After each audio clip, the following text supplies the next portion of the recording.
Because X is having issues, so we're trying to fix that right now, or just trying to post a link so we can get it going here. All right. Yeah, let's get it going. Let's get it going. All right. So let's see. Yeah, X is having issues. Anyways, I'm just gonna go over. Just want to stream real quick. I want to go over some setups I'm seeing. I want to go over today's action, how I made money, and then kind of go from there. So let's get into it here. First things first, right? We saw that we did push out yesterday, and we kind of just pulled down into this area. We have a lot of traffic in this area for QQ. Just from 611 to 606, just this area, I can't stand it. You can make money on calls and puts either way because there's so much traffic, and that's pretty much what we kind of did today. But first things first, one thing I did see was QQ did open, in this zone right here. And the first thing it did is really just hold and then start pushing out. Once it started pushing out, I knew that we'd at least run to our target, which was 611, 610, possibly above it to 613 right there, that blue level. But I didn't have much faith in bulls breaking us out today because it's very rare that we break out on a Thursday. They couldn't have, they ran it up to breakout yesterday. They couldn't quite do it. So likely I knew they were going to reject it up here.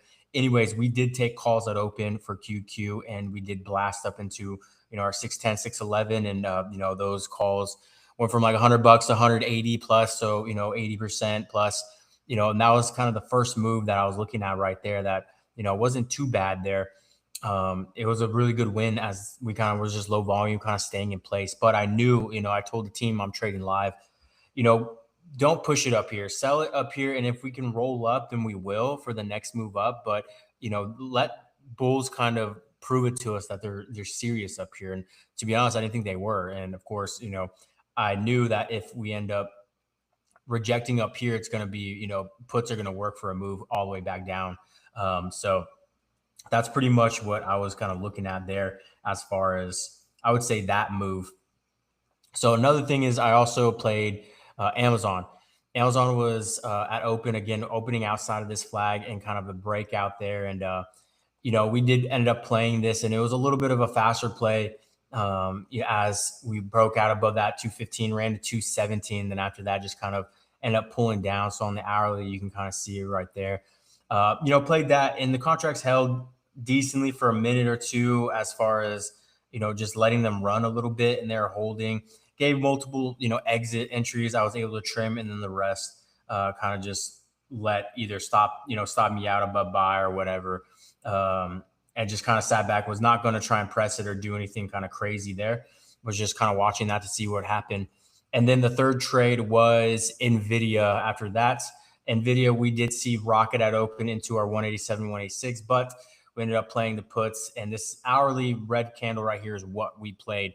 I saw that we did reject at the top there, and I knew that likely since we did not break out, we're going to be playing kind of this move. And, this is exactly what we caught. So as I saw that this candle right here, open but reject right into this range, I ended up taking it on this candle right here, some puts, the 185s, the one or 182s and a half. So 185s, 182s, one of those.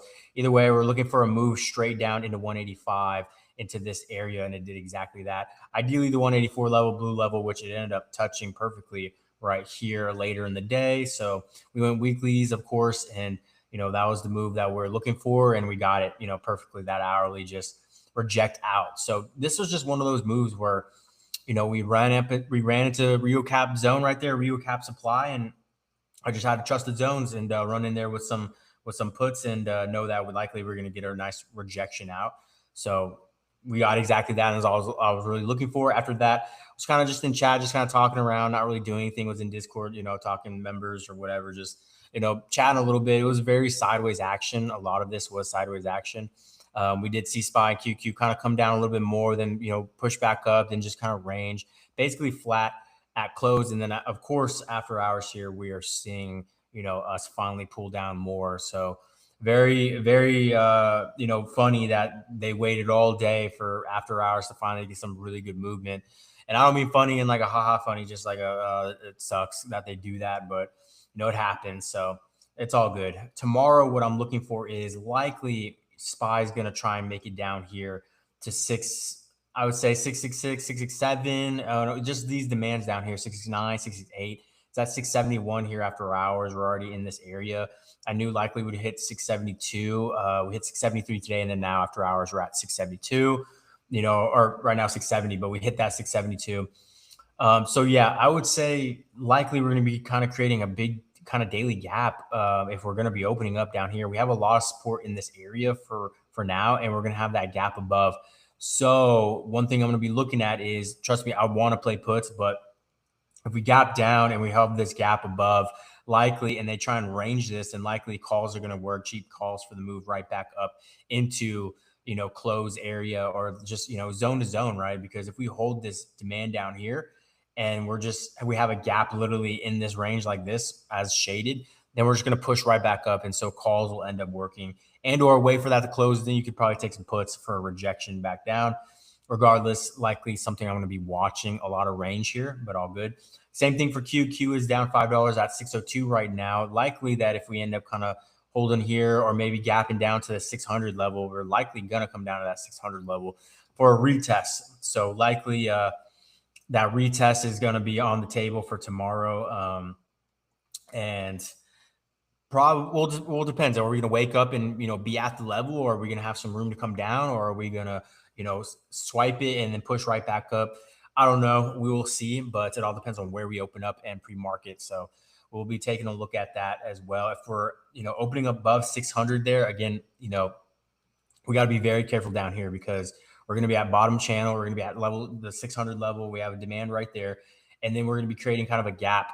So the better RR would be to see if we end up holding here and shoot right back up into range, and kind of do something like this where, we're pulling down here, right? We're pulling down, we hold in this area, and then we shoot right back up into here, close the gap. Calls can work, maybe puts at the top there, and maybe go into Friday with some puts as we kind of continue this channel if we end up kind of rejecting up there as well. So we'll be looking for puts at close tomorrow if we hold down here and push out. So if we come down, open up down here, and they rip this higher, just know that obviously I'm going to be playing calls. I'm going to bank off that, then turn around and probably slam some puts near close if we reject up here or don't close above 607.12 area. Likely they're just going to pull it right back down to 600 and then, bank off that, and maybe be an easy lotto Friday for us. We will see, but that's something I'm watching as well. Another banger setup that I'm looking at here, even though IWM is down $4, it's in this channel. Likely they're going to come sweep this liquidity down here at 245. It's at 248 right now. I was watching this under 250.39. So this zone right here, I have been watching this, and we came so close today. Like so many times I saw this kind of wick down in this area, but we didn't break the 250.39. We didn't open up under it yet. So I was like, dude, probably tomorrow is going to happen. And then, of course, right now we're seeing this. So, I'm going to be watching this as well. Maybe we open up down here and we get that fresh move down. Maybe, maybe we open up in here and then we get a retest as a push up and then we can short it. Something I'll be watching, though, just in case. One thing I did see was some Intel calls come in right before close. Now, this thing was a nice blast that opened from 46 all the way up to 48. It was a good hourly move out of the flag there. And I like that. I wouldn't mind kind of seeing more upside on this, because if we look at this on the 4 hour, really good downtrend breakout, at that 45 level, ran to, 48 there. And I want to see kind of what they do here next. We're still kind of holding on a little bit of an uptrend here, which we are. So I want to see, it all depends on the market again. If Q's got to hold, Q's got to, participate in something like this for, Intel to kind of run right back up. But regardless, we're inching closer to this daily gap up there, and I'm going to be ready for that. If we do get to it, I'm looking for that. So we will see, I guess, what happens there. Maybe dips will work for tomorrow on this name as we get closer to that daily gap. I don't know, but keep an eye on that. Definitely a move above 50, 50, 90 right there. We'll run right back into that daily gap and eat that up and finally get that move we're kind of looking for there. So looking around the market a little bit, not too much. Apple just kind of, ended up hitting that, 275 area, rejected that, came all the way down. 265 here, and then kind of got under it here today. Nothing too crazy. AMD $2. Gaps everywhere in AMD down here. It tried filling most of the 210 one. We have a huge daily one up there. It's just gap city, and AMD just is avoiding every single gap in any single way. I've never seen a stock hate gaps more than AMD.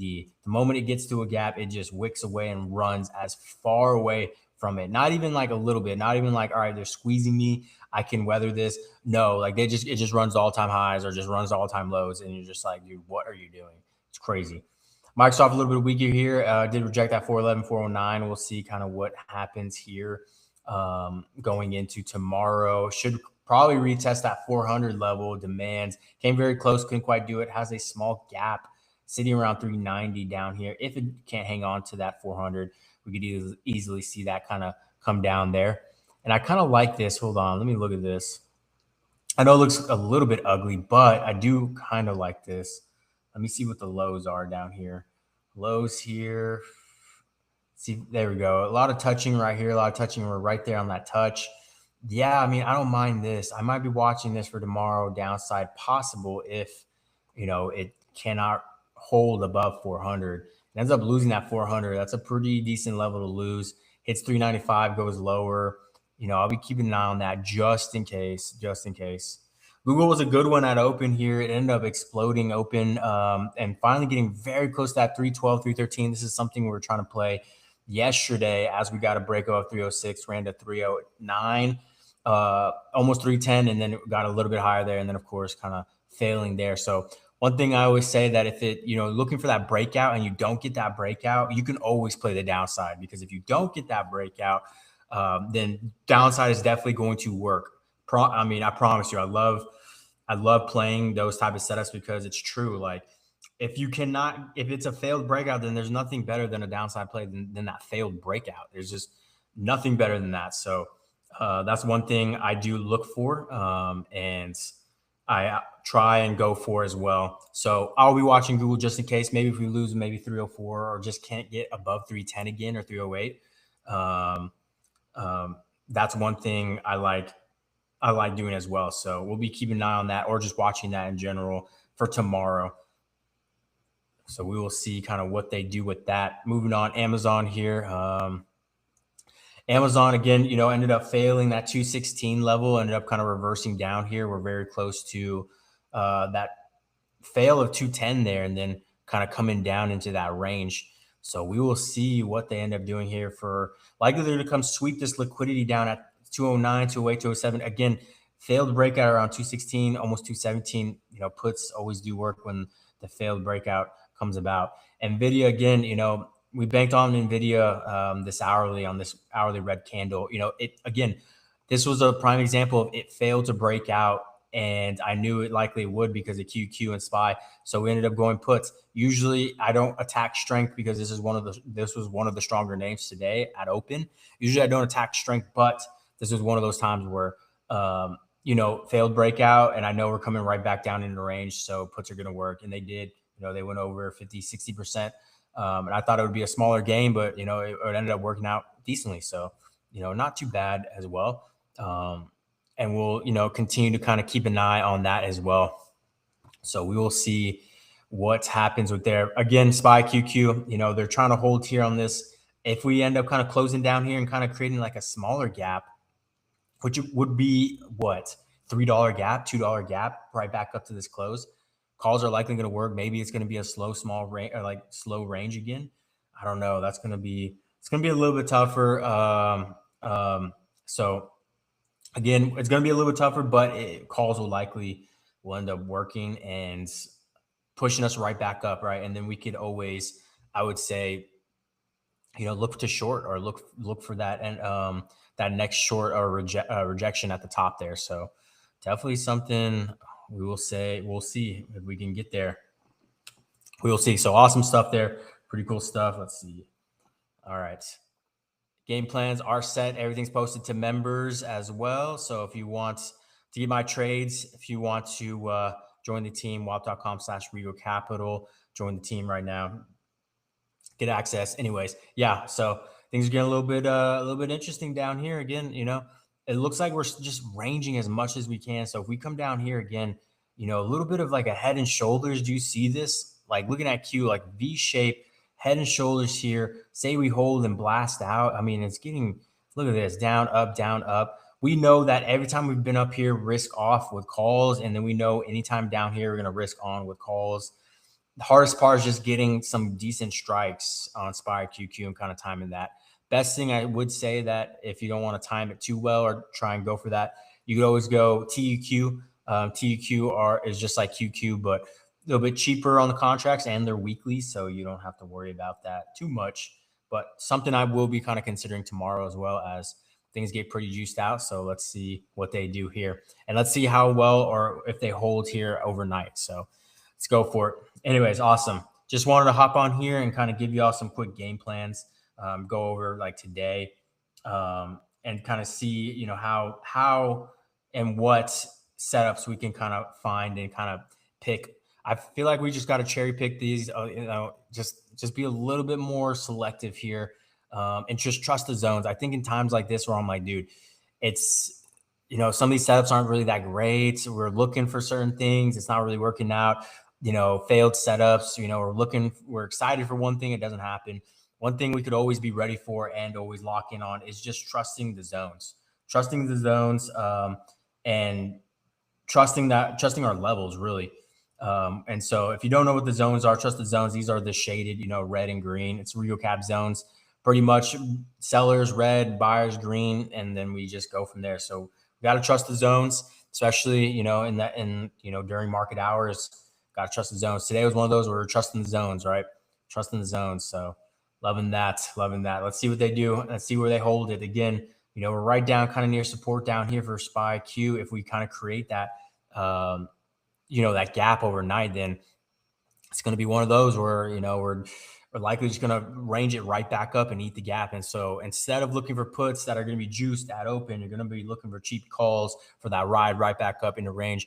And we're just going to see a little bit of some ping ponging like this, kind of down, hold, back up, and then maybe look for some puts at close tomorrow for that move, lower into this range. Because Friday never really breaks out or breaks down or whatever. We know we're going to come back into range. So, that's something we'll be looking for. So awesome. Game plans are set. Everything looks good. Let's see what we can do here. All right. Got everything ready, loaded up, and we'll see what we can do. Let's make some money. Week's not done. We've had a really good, solid week of, a lot of wins. And so we're just kind of sitting back and just seeing, what's the next big move. I'm looking for that banger. I'm looking for that, load up and get over 100, 200, 300%. Because last week we were getting spoiled with over, 300% almost every play, 1,000% on one of the Amazons. Like it was amazing. So this week we're looking for it and week's not over. So let's see what we can do here. Anyways, awesome. Done for the streaming session, guys. Let me know if y'all need anything, wap.com/RegalCapital or regalcap.com if you want to learn more about the organization. Also, X is having issues right now, so that's why I'm streaming to YouTube as well, or focused on YouTube. So go follow me on X, Regal Capital on Twitter, X, whatever. So awesome stuff. All right. Have a good rest of y'all's evening, guys. Locked in, loaded. Let's see what they do here. Let's see what they do. All right. Let's make some money. I'll see you guys out there. Stay green.